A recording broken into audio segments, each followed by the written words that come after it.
Sveiki atvykę į Intergeneraction Erasmus Plus projektą, finansuojamą Europos komisijos. Šiame epizode nagrinėsime mikroagresijas darbo vietoje ir aptarsime, kaip jas atpažinti bei veiksmingai spręsti. Mikroagresijos tai subtilūs, dažnai neplanuoti veiksmai ar komentarai, kurie stiprina stereotipus ar išankstinės nuostatas. Asmeniui, kuris juos išsako, jie gali atrodyti nepavojingi, tačiau jų kaupimasis gali sukelti rimtą žalą. Pavyzdžiui, paklausti jaunesnio darbuotojo, ar jis nėra per žalias vadovauti projektui. Arba abejoti vyresnio kolegos gebėjimu prisitaikyti prie naujų technologijų. Tai kasdieniai amžiaus pagrindų paremtų mikroagresijų pavyzdžiai. Lyčių pagrindų paremtos mikroagresijos yra nemažiau paplitusios. Pavyzdžiui, pertraukinėjant moteris susirinkimuose ar darant prielaidą, kad rūpinimosi šeima pareigos trukdys moters karjerai. Pirmasis žingsnis kovojant su mikroagresijomis – sąmoningumas. Organizacijos turi šviesti darbuotojus, kas yra mikroagresijos, kaip jos pasireiškia ir kokį poveikį daro komandos nariams. Tai apima mokymus padedančius atpažinti nesąmoningas nuostatas ir suprasti, kaip stereotipai veikia elgesį. Svarbi tokio mokymo dalis – savirefleksija. Visuomenė yra pastatyta ant socialinių prietarų sluoksnių ir niekas nėra nuo jų visiškai apsaugotas. Pavyzdžiui, net moteris kartais nesąmoningai palaiko seksistinius stereotipus apie save ar kitas moteris.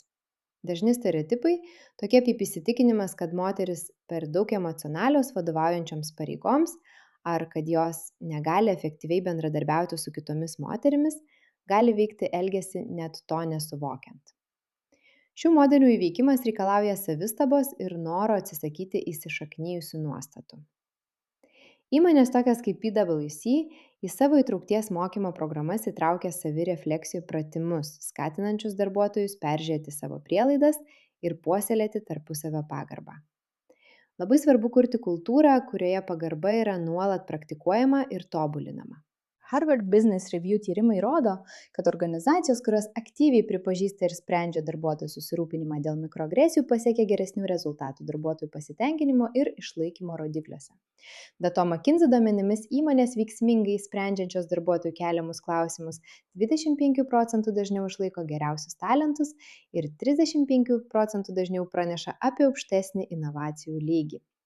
Šie privalumai ypač svarbus mažoms ir vidutinėms įmonėms, kur kiekvieno komandos nario indėlis yra gyvybiškai svarbus. Priešingai, ignoruojant arba menkinant tokias problemas, dažnai kyla atsiribojimas, nepasitikėjimas ir nedidesnė darbuotojų kaita. Panagrinėkime keletą kasdienių mikroagresijų pavyzdžių ir jų sprendimo būdų. Įsivaizduokite kolegą, kuris reguliariai pertraukia moteris susirinkimuose arba pasisavina jų idėjas. Toks elgesys stiprina stereotipą, kad moterų indėlis yra mažiau vertingas. Sprendžiant tokias situacijas, vadovai gali realiu laiku įsikišti, pavyzdžiui, sustabdyti pokalbį ir pripažinti pertrauktos kalbėtojos mintį. Deja, darbo vietoje mikroagresijos dažnai lieka nepastebėtos, ypač mažoje ir vidutinėse įmonėse. Vienas veiksmingiausių būdų kovoti su jomis – suteikti darbuotojams saugų mechanizmą pranešti apie savo patirtį. Didelėse organizacijose dažnai įgyvendinami formalūs pranešimo kanalai, leidžiantys anonimiškai pateikti skundus. JAT ir Vokietijos įmonės dažnai naudoja trečiųjų šalių platformas anoniminiams pranešimams valdyti. Tai užtikrina konfidencialumą ir sumažina baimę dėl atsakomųjų veiksmų, kas ypač svarbu hierarchinėse ar glaudžiose darbo aplinkose. Mažesniems įmonėms, kuriuose ištekliai riboti, kitose šalyse sėkmingai taikomi alternatyvūs sprendimai. Švedijoje mažos ir vidutinės įmonės dažnai kreipiasi į išorinės paslaugas, kur darbuotojai gali pateikti skundus nepriklausomiems specialistams, kurie tiria atvejus ir teikia rekomendacijas. Australijoje naudojamos skaitmeninės platformos, tokios kaip Volt ar Your Call, leidžiančios ekonomiškai rinkti anoniminius skundus. Danijoje mažesnės organizacijos kas ketvirtį atlieka anoniminius darbuotojų pasitenkinimo tyrimus, padedančius anksti identifikuoti problemas. Belgijoje mažos ir vidutinės įmonės turinčios mažiau nei 50 darbuotojų raginamos paskirti tarpininką įmonės viduje, apmokytą asmenį sprendžiantį konfliktus ir užtikrinantį pagarbų skundų nagrinėjimą. Vis dėlto saugių pranešimų mechanizmų kūrimas – tai ne vien technologijos ar politika, bet ir pasitikėjimo stiprinimas. Todėl svarbus dar vienas aspektas – užtikrinti grįžtamąjį ryšį. Darbuotojai turi žinoti, kad jų skundai yra vertinami rimtai ir lemia realius pokyčius. Japonijoje, pavyzdžiui, mažos įmonės, kurios negali sau leisti pranešimų sistemų, dažnai sudaro darbuotojų komitetus, nagrinėjančius skundus ir užtikrinančius atsakomybę. Apibendrinant, mikroagresijų sprendimas prasideda nuo sąmoningumo, savirefleksijos ir realių veiksmų. Šališkumo atpažinimas, darbuotojų balso vertinimas ir praktiniai mokymai – tai pagrindas kultūrai paremtai tarpusavio pagarba ir įtrauktimi.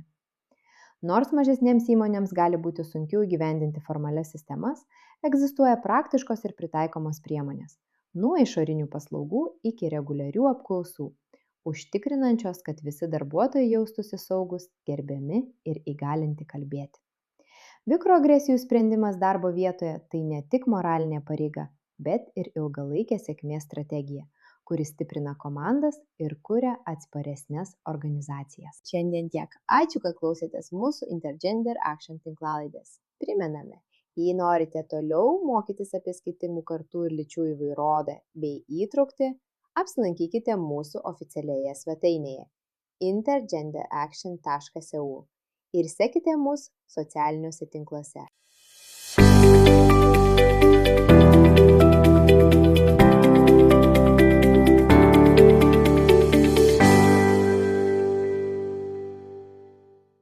Finansuojama ES.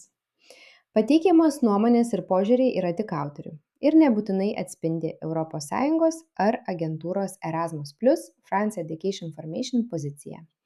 ES skirianti institucija nėra atsakinga už pateiktą turinį. Šis darbas yra licencijuotas pagal Creative Commons Attribution Share Alike 4.0 International licenciją. Norėdami peržiūrėti licenzijos kopiją, apsilankykite creativecommons.org/licenses by SA/4.0. Logotipai į šią licenciją neįtraukiami.